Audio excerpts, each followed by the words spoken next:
அதாவது நம்ம ஐஆர்எஸ் சொன்னாரு, ஐஏஎஸ் ஆபீசர் எல்லாம் போட்டு இன்னைக்கு வந்து பிரஸ் கான்ஃபரன்ஸ் கொடுக்கறாங்க. அது ஏன்னா பேசி பேசி வளர்ந்த கட்சிக்கு இன்னைக்கு பேசுறதுக்கு ஆளே இல்ல. அதான் பிரச்சனை.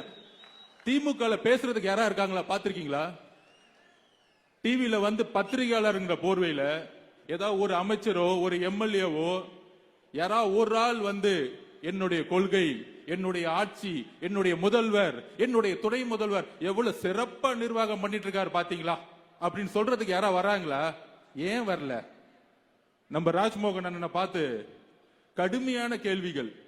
நம்ம ஏதோ 50 வருஷமா ஆளுங்கட்சி ஆகி, நம்ம ஏதோ நம்ம பொழுதைக்கு துணை முதலமைச்சர் கொடுத்து, நம்ம ஏதோ மெடிக்கல் காலேஜ் கட்டி ஏதோ ஊழல் பண்ணிட்டு இருக்க மாதிரி நம்மளை பார்த்து இவ்வளோ கேள்விகள் வந்துட்டு இருக்கு. ஆனால் திமுகவை பார்த்து எந்த கேள்வி கேட்கவே மாட்டாங்க. ஏன்னா அவன் பத்திரிகையாளனே கிடையாது. எல்லாம் கட்டிங்க, டெய்லி கட்டிங் போயிட்டு இருக்கு.